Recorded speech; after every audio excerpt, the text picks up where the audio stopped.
Hi guys, welcome to my channel healing process. My name is Suman और आज हम एक बहुत ही ज़्यादा इंटरेस्टिंग एनर्जेटिक टॉपिक के बारे में बात करेंगे। एनर्जी से रिलेटेड टॉपिक के बारे में बात करेंगे।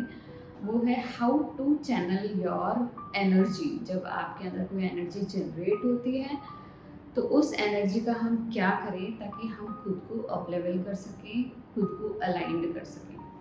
Being energy healer, I am reiki grand master, तो मैंने इस फील्ड में बहुत ज़्यादा वर्क किया हुआ है। Now I can see everything in the form of energy and उसका सोल्यूशन मैं एनर्जी के फॉर्म में ही निकालने की कोशिश करती हूँ ताकि मुझे सुपरफिशियल चीज़ों की, सुपरफिशियल एक्शंस की ज़रूरत ना पड़े।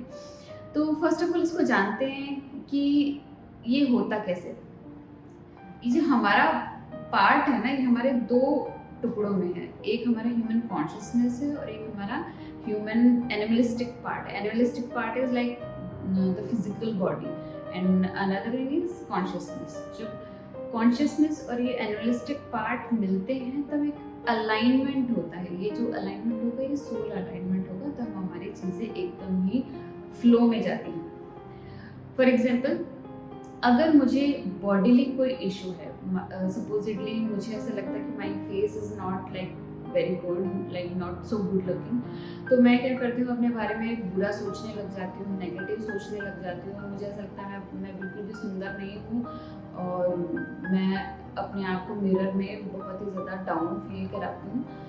तो तब क्या होता है कि मेरे अंदर एक नेगेटिव एनर्जी जनरेट होती है, जिससे कि मैं इंस्पायर्ड एक्शन क्या लेती हूँ कि मैं अपने ऊपर या तो कुछ प्लास्टिक सर्जरी करा लेती हूँ या फिर थोड़े दिनों का कुछ टेम्परेरी ट्रीटमेंट करा लेती हूँ। तब क्या होता है, एक बारी को तो मैं सेटिस्फाई हो जाती हूँ फिजिकली कि इट्स लुकिंग गुड नाउ, मैं बहुत अच्छा फील कर रही हूँ। लेकिन थोड़े टाइम बाद क्या होगा कि आपको इंटरनली बुरा लगने लग जाएगा, क्योंकि you are not the same person now. क्योंकि फिजिकल अपीयरेंस चेंज करने से आप इंटरनली नहीं चेंज हो जाते।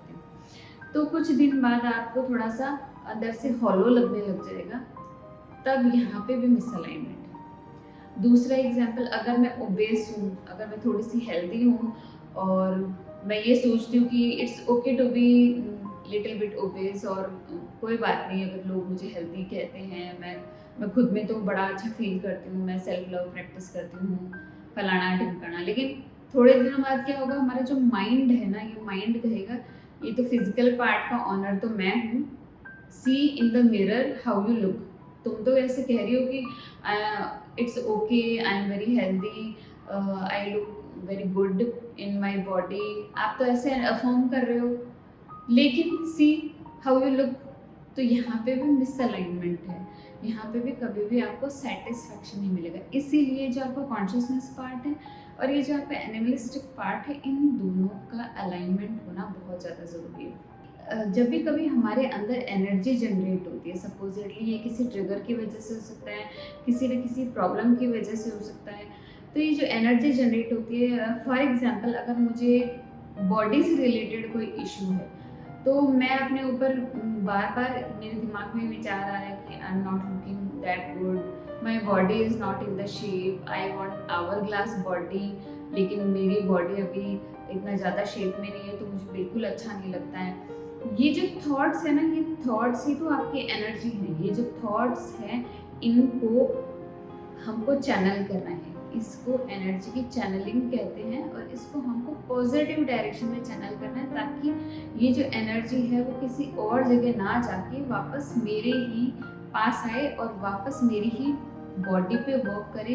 जो पार्ट अफेक्टेड है, जिस पार्ट से मुझे सबसे ज़्यादा प्रॉब्लम हो रही है, जिससे ये वापस से थॉट्स जनरेट हो रहे हैं, उसी डायरेक्शन में ये वर्क करे, तो ये इंस्पायर्ड एक्शन होगा। फॉर एग्जाम्पल, अगर मुझे बॉडी शेमिंग की प्रॉब्लम है कि मेरी बॉडी फिट नहीं है, मैं अपना साइज़ में प्रॉपर नहीं हूँ, तो मैं क्या करूँगी, ये जो एनर्जी जो ये सारी एक साथ जनरेट हुई है, एक तरीका तो ये हो सकता था मैं बहुत गुस्सा हो जाऊँ, मैं एंग्शियस हो जाऊँ, मैं किसी एडिक्शन में चली जाऊँ या फिर मैं कुछ और अपने बॉडी के साथ कुछ और चेंजेस ले आऊँ, सपोजिटली सर्जरी या एनीथिंग एल्स। एक तो ये तरीका था, ये बहुत ही नेगेटिव डायरेक्शन है। दूसरा तरीका है कि मैं इससे इंस्पायर्ड एक्शन लूँ, छोटे छोटे स्टेप्स लूँ। First of all, I can learn about my body, I can read some books, get some knowledge about it, like different type of skills I can learn. Thirdly, I can hire some coach or physical trainer or therapist or someone else. Fourth, मैं nutrition के बारे में जानूँ। Fifth, exercise करूँ। इसी तरीके से बहुत सारे छोटे छोटे स्टेप्स हैं, अगर मैं ये लूँगी तो ये जो जनरेटेड एनर्जी है ना, इन 5 स्टेप्स की तरफ जाएगी, अगर मैं 5 स्टेप्स ले रही हूँ तो।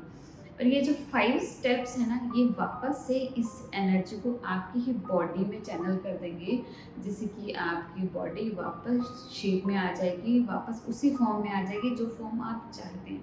तो देखा आपने, जो एनर्जी जनरेट हुई थी, आपने उसको इंस्पायर्ड एक्शन लिया, और इंस्पायर्ड एक्शन वापस से ही आपकी बॉडी में फिर से आ गए, और बॉडी को सही कर रहे हैं। जो प्रॉब्लम हुई थी, जो थॉट्स जनरेट हुए थे, उन्हीं थॉट्स को हमने चैनल करके हमारी बॉडी के अंदर वापस से उस प्रॉब्लम को, एलिमेंट को ठीक करें। होता क्या है, अगर हम ये जो जनरेटेड थॉट्स हैं ना, अगर इनको चैनल ना करें तो क्या होता है, ये जनरेटेड थॉट्स हैं, आपकी जो एनर्जी बॉडी है उस पर अफेक्ट आने। एक तो हमारी होती है फिजिकल बॉडी, फिर होती है हमारी एनर्जी बॉडी, फिर हमारी होती है सोल और कॉन्शियसनेस। जो सोल और एक कॉन्शियसनेस है, इस पर किसी भी चीज़ का कोई भी फर्क नहीं पड़ता, इट इज़ प्योर लव। तो फर्क दो ही चीज़ों पे पड़ेगा, हमारी एनर्जी बॉडी और हमारी फिजिकल बॉडी। तो जैसे ये थॉट्स जनरेट हुए, फर्स्ट ऑफ ऑल फर्क पड़ेगा हमारी एनर्जी बॉडी में। जो हमारी एनर्जी बॉडी, इसमें ये एनर्जी स्टक हो जाएगी अगर हमने कोई इंस्पायर्ड एक्शन नहीं लिया तो।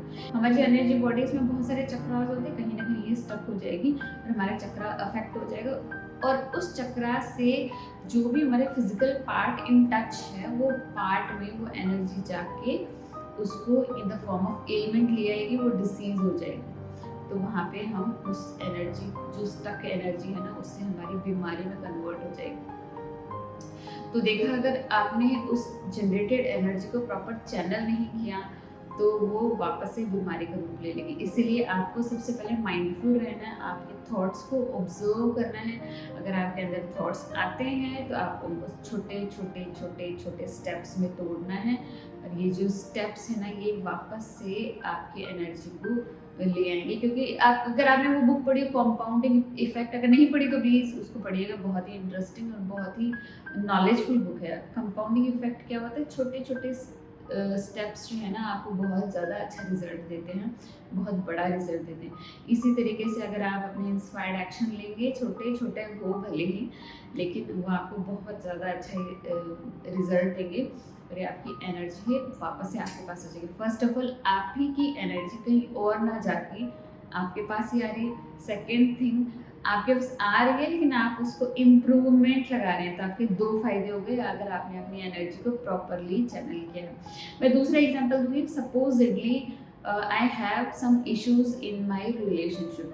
अगर रिलेशनशिप में इशू है तो एनर्जी जनरेट हुई, यार मेरे तो रिलेशनशिप में बड़ी प्रॉब्लम है, मेरी बनती नहीं है मेरे हबी के साथ, और हमारे तो हमेशा क्लैश होते रहते हैं, आर्ग्यूमेंट होते रहते हैं। ये तो थॉट्स जो जनरेट हुए ना, अगर मैं माइंडफुल रही तो मैंने इन थॉट्स को ले जाके मैंने बुक्स रीड की on the topic of relationship, skills को लर्न किया, हायर किया कोचेस को, थेरेपिस्ट को, साइकोलॉजिस्ट को, उनकी हेल्प ली, किसी मेंटर की हेल्प ली। मैं जिसकी हेल्प लेना चाहती थी मैंने उसकी हेल्प ली, इस एनर्जी को उन फॉर्म में चेंज किया, और वापस से लर्न करके लेसन्स को लर्न किया, और वापस से अपने अंदर ले आई, और अपनी रिलेशनशिप में उस एनर्जी को वापस से अलाइन करना शुरू किया, तो मेरी रिलेशनशिप सही होगी। तो देखा आपने क्या हुआ, आप ही की एनर्जी चैनल होकर आप ही की रिलेशनशिप के इम्प्रूवमेंट में लग गई, ना कि वो एनर्जी किसी और एडिक्शन में भी जा सकती थी, नेगेटिव फॉर्म में भी जा सकती थी। हो सकता था कुछ और नेगेटिव भी हो सकता था, कुछ बड़ा आर्ग्यूमेंट हो जाता,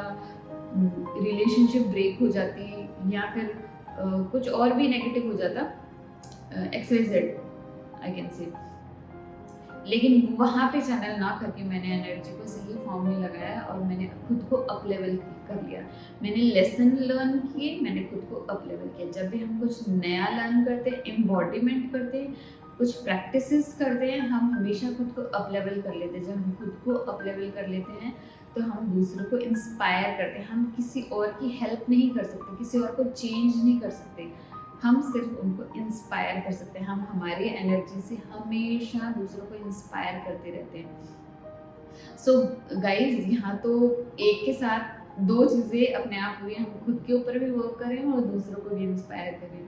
तो आपको आज का वीडियो कैसा लगा तो मुझे ज़रूर बताइएगा कमेंट बॉक्स में। अगर आपको अच्छा लगा तो थम्स अप दीजिएगा और बेल नोटिफिकेशन को ज़रूर दबाइएगा, मेरे चैनल को ज़रूर सब्सक्राइब कीजिएगा और मिलते हैं नेक्स्ट वीडियो में। तब तक के लिए बाय।